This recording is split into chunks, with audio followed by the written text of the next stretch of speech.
नहमदुहु व नुसल्ली व नुसल्लिमु अला रसूलिहिल करीम अम्मा बाद।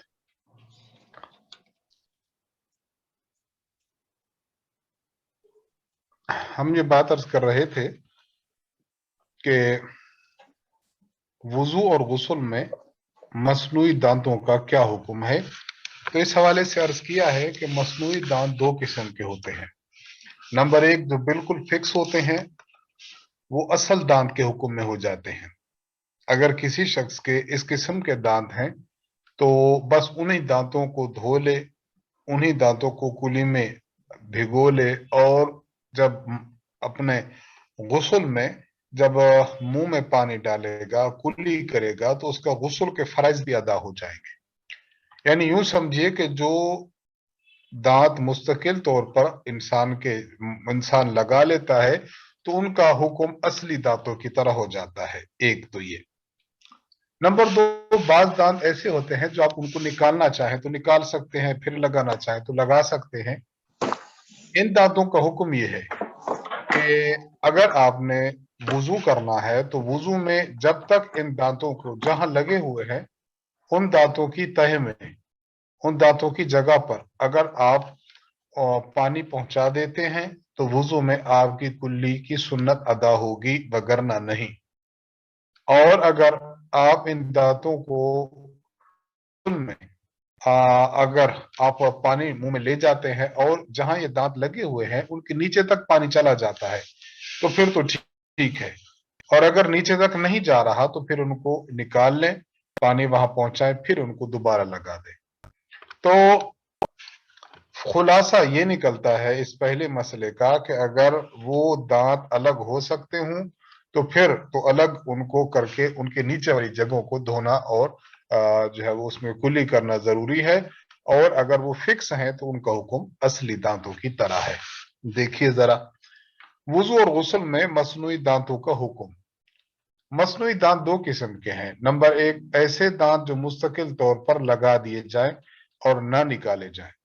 इस सूरत में ये मसनूई दांत असली दांत के हुक्म में होंगे, लिहाजा वुजू में इन दांतों तक पानी पहुंचाना मसनून होगा और गुस्ल में फर्ज होगा।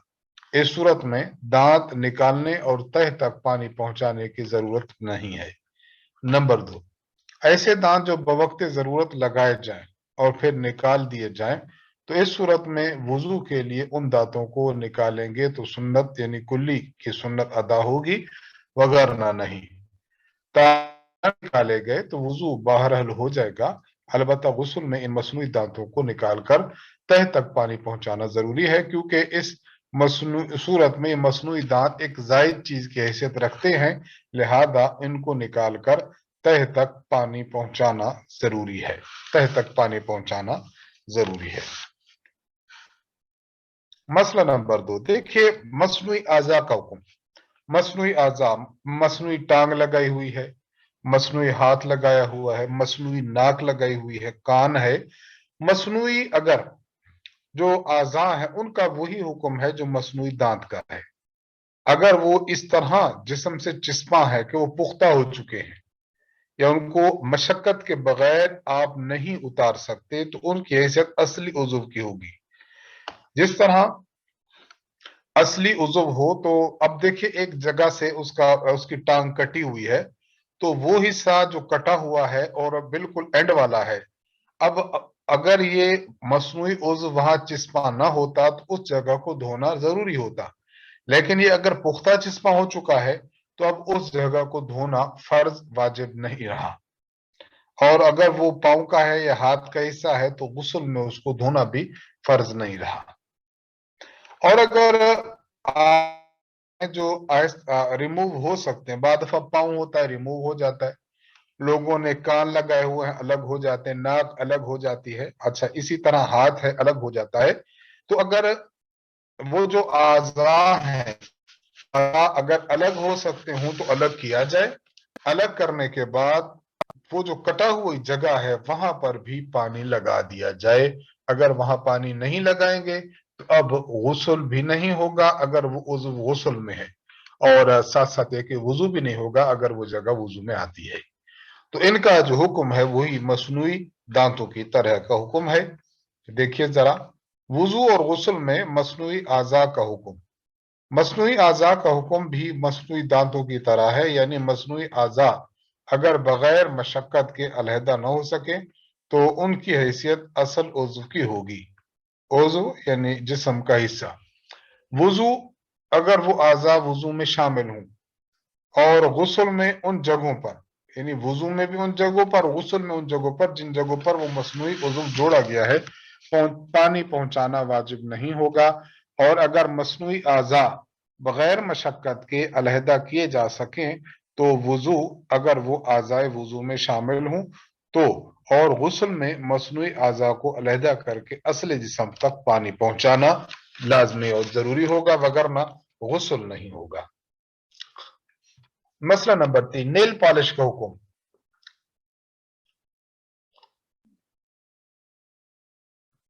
देखिए, नाखून polish, nail polish, nail polish अपने खवातीन जो है अपने नाखून को रंगीन करने के लिए, उनको जीनत के लिए इन चीजों का इस्तेमाल करते हैं। कभी मेहंदी लगाती हैं, और हमारे इलाकों में एक केमिकल बनाते हैं जिसको वो अर्क कहती हैं, अर्क। वो भी बिल्कुल सेम वही काम करता है जो मेहंदी काम करे, या जो है वो काम करते हैं, यानी रंगीन चीज काम करती है बगैर किसी तह के। तो खवातीन जो अपने नाखूनों पर मेहंदी लगाएं, नेल पॉलिश लगाएं, या वो जो मैंने कहा अर्क वो लगाएं, तो उसके हुक्म में तफसील है। अगर कोई ऐसी चीज लगाती है नाखून पर जिससे तह जम जाती है, लेयर बन जाती है, तो ऐसी चीज लगाने से अगर नमाज का वक्त है तो इनको रिमूव करके फिर वुजू करे और उसके बाद नमाज पढ़े। और अगर वो उनको रिमूव नहीं करती, तह जमी हुई जिस तरह के आजकल की नेल पॉलिश है, तो इससे वुजू नहीं होगा, वुजू नहीं होगा। वुजू के लिए जरूरी है कि आज़ाए वुजू पर पानी लग जाए। यहां पानी नहीं लग रहा, पानी में वो तह माने है, इसलिए वुजू नहीं होगा। हाँ, अगर खुरच कर साफ कर लिया, या वो आजकल जो मिलते हैं इसको रिमूव करने के लिए जब वो केमिकल मिलता है, लिक्विड मिलता है, उससे आपने साफ कर लिया फिर धो लिया, अब वुजू और गुस्ल दुरुस्त हो जाएगा। एक तो ये मसला। नंबर 2, अगर मेहंदी है या जो मैंने अर्ज किया कि अर्क है, ये जब लगाते हैं तो इनकी तह नहीं होती, इनकी कोई तह नहीं होती, ये सिर्फ रंग हुआ करता है। अगर किसी ने वो लगाया हुआ है और वुजू करने की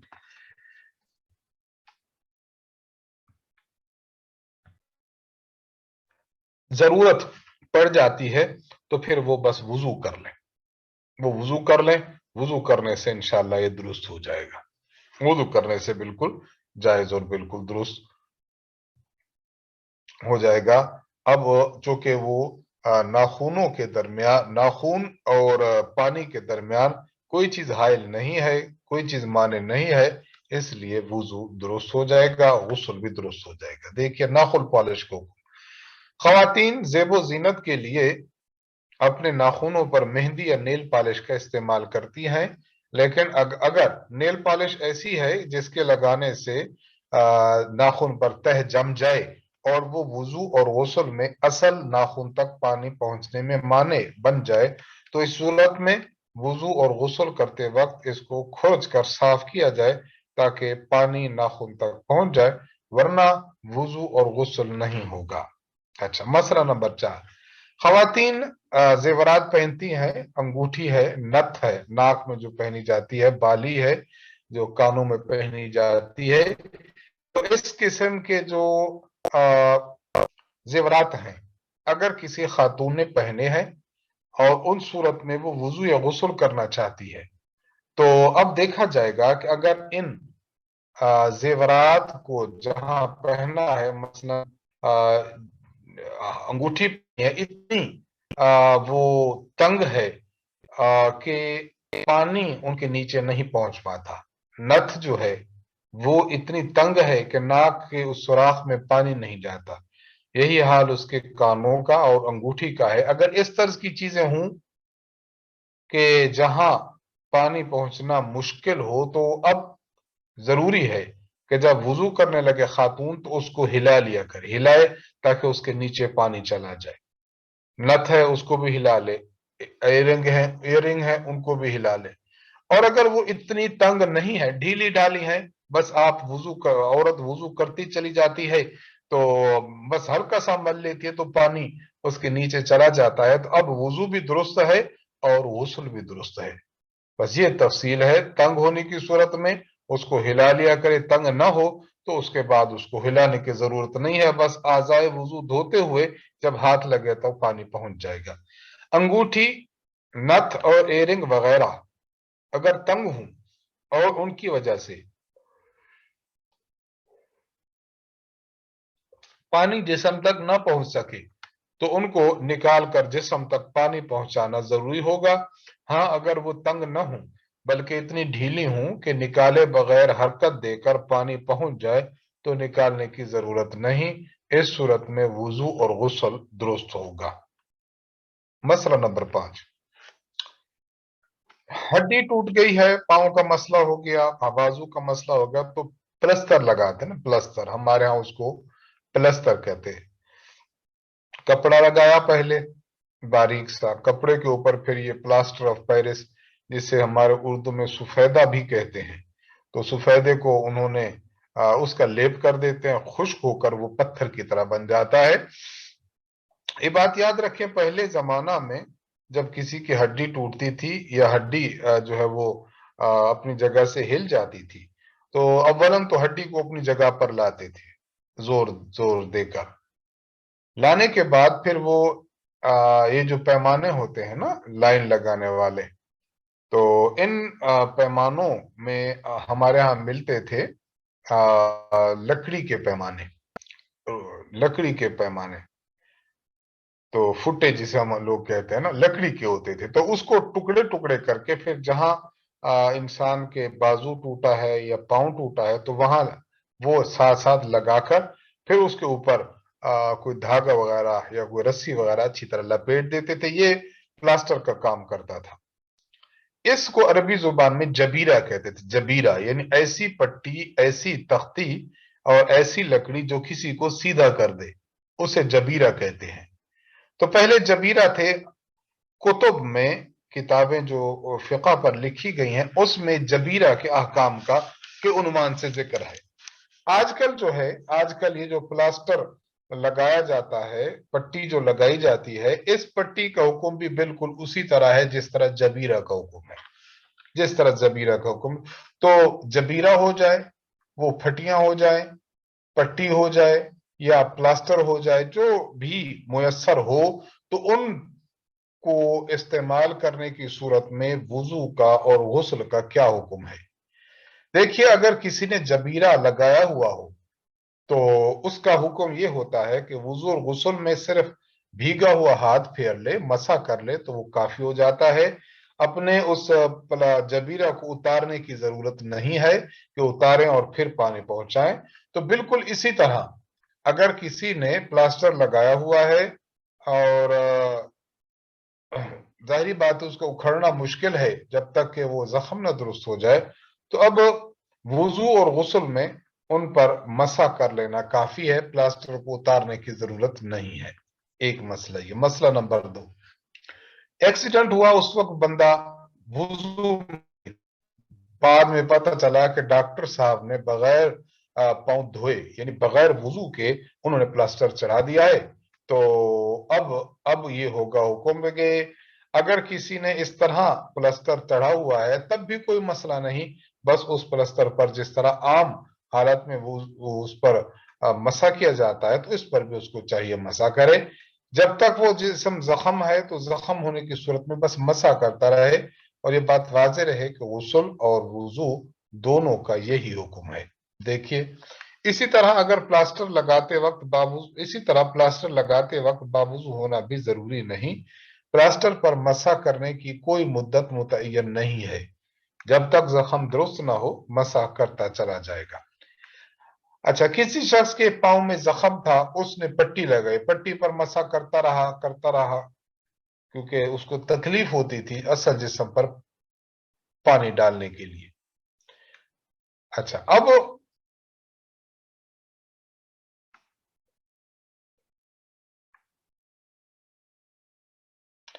ایک آدمی ہے اس سے پٹی باندھی ہوئی ہے تو پٹی خود بخود کھل گئی, جس طرح ہوتا ہے نا نماز ہے, نماز میں خود بخود کھل گئی, سو رہا تھا چلتے ہوئے خود بخود کھل گئی.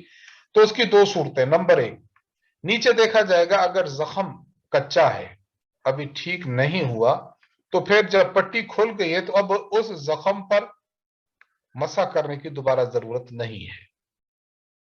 اچھا اگر وہ زخم جو ہے بالکل درست ہو چکا تھا, جس طرح ہوتا ہے زخم درست ہو جائے تو پٹی جو ہے اس کے زخم کے ساتھ جو ہے وہ چسپا نہیں ہوتی بلکہ خود بخود کھل آتی ہے.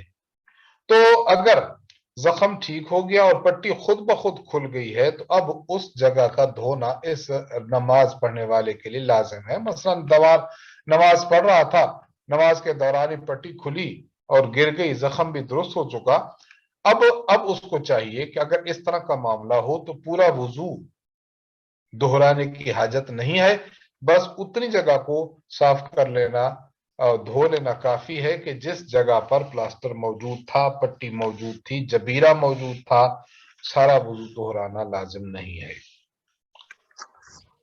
استاد جی یہ نماز کے دوران کرنا ہے, نماز توڑ کے جانا ہے, یہ کیسا مسئلہ ہے؟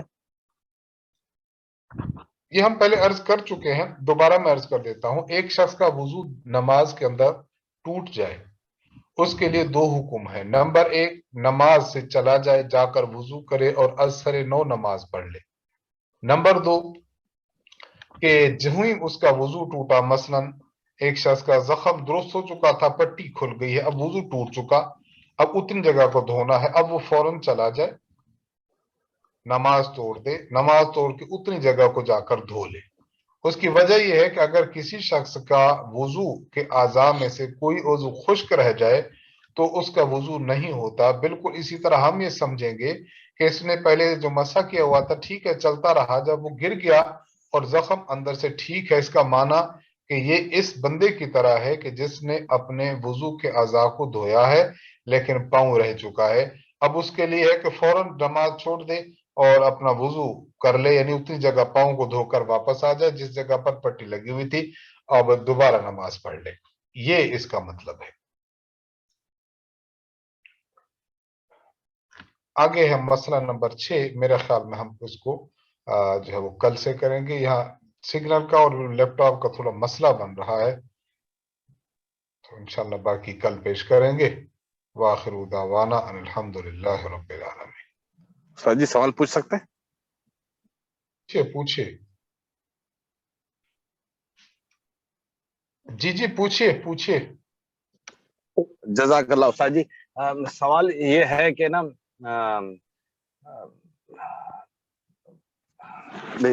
ایک دم ذہن سے نکل گیا, معافی چاہتا ہوں. ایک سوال یاد ہے استاد جی کہ جیسا کہ بڑے استاد جی کا مزاج یہ ہے کہ باطل جو ہے سوشل میڈیا استعمال کر رہا ہے, تو ہم بھی جو ہے نا سوشل میڈیا استعمال کر رہے ہیں تاکہ باطل کو ختم کیا جا سکے. جیسے کل کا ٹاپک چل رہا تھا حضرت امیر معاویہ رضی اللہ عنہ کے اوپر, اگر باطل جو ہے کل کو مووی بناتا ہے, پیش کرتا ہے, تو کیا ہماری طرف سے بھی مووی پیش کی جائے گی؟ دیکھیے یہ بات استاد جی جو کہتے ہیں مکمل بات یہ ہے کہ ہم باطل کا رد کریں گے لیکن حدود کے اندر رہتے ہوئے. تو جب یہ ہے اتنی گفتگو, باطل جب گفتگو کرتا ہے تو ہم بھی گفتگو کے مقابلے میں گفتگو کرنا یہ حدود ہیں, اس لیے ہم گفتگو کے مقابلے میں گفتگو کریں گے. اچھا اگر باطل گالیاں دیتا ہے تو ہم گالی کا جواب گالی نہیں دیں گے کیونکہ یہ حدود سے تجاوز ہے. اسی طرح اگر وہ کوئی مووی بناتے ہیں تو مووی بنا کر کوئی چیز پیش کرتے ہیں تو ہم اس کا جواب مووی بنا کر نہیں دیں گے چونکہ حدود سے تجاوز ہے. بس یہ اگر اصول نپٹا لیا جائے کہ باطل کا جواب تو دیں گے لیکن اپنی حدود نہیں چھوڑیں گے. جزاکم اللہ استاد جی, بہت بہت شکریہ. باقی دو سوال تھے وہ ذہن سے نکل گئے. چلو جب آ جائیں تو انشاءاللہ. فاروق صاحب. جی مصعب, میں یہ کہہ رہا تھا کہ جیسے پٹی کھل گئی اور نیچے سے زخم ٹھیک ہو گیا تو اب وہ نماز توڑ کے جائیں گے اور اس حصے کو دھو کر پھر سے نماز میں آ کے شامل ہو جائیں گے. اس دوران مفتی صاحب اگر اس کی کوئی رکعت چلی جاتی ہے تو کیا پھر وہ مسبوق کی طرح دوبارہ اس رکعت کو پوری کریں گے؟ مسبوق की तरह पूरी नहीं करेंगे, वो लाहिक की तरह पूरी करेंगे. अच्छा जी, लाहिक की तरह पूरी हाँ. करेंगे. जी, जज़ाकल्लाह मुझाब. अस्सलाम उस्ताद जी वालेकुम. जवाब याद आ गया, जवाब सवाल याद आ गया. जी जी जी, फरमाए फरमाए. अच्छा उस्ताद जी, जैसे हमारा मोजे का मसला है कि आगे चमड़ा पहना हुआ है तो हम उसको मसा वजू कर लेते हैं, उसके ऊपर पहनते हैं, तो क्या ऐसी चीज दूसरी जगहों पे भी अप्लाई होती है क्या? कि अगर नाखून पॉलिश लगी हुई हो तो अगर पहले से वजू हो फिर उसके ऊपर नाखून पॉलिश आए तो 24 घंटे चल जाएगा या नहीं? देखिए, अगर पहले से नहीं, ये सिर्फ और सिर्फ मोजे के साथ खास है. सिर्फ मोजे के अगर साथ? किसने ग्लव्स पहने हैं, किसने कोई और चीज पहनी हुई है, तो उसके साथ नहीं है. अरबी जुबान का एक का एक कायदा ये है कि जो चीज उसूल से हटकर हो तो वो जिस जगह पर लागू होती है सिर्फ वहीं तक खास रहेगी, उससे ज्यादा नहीं. ये एक उसूल है. तो इस उसूल के तहत चूंकि नबी अलैहिस्सलात, असल तो कुरानी हुक्म है पाँव का धोना. हुजूर सही अलैहिस्सलाम ने जब मसा की बात की है तो बस वो मसा ही तक महदूद रहेगी, उससे ज्यादा नहीं जाएगी. सही, जिसको एक्सेप्शन है उसी को है बस. ठीक है, हाँ हाँ, तो जज़ाकल्लाह. जितने जी जी जितना इस्तिस्ना है उतना ही उस पर अमल किया जाएगा. जज़ाकुमुल्लाह.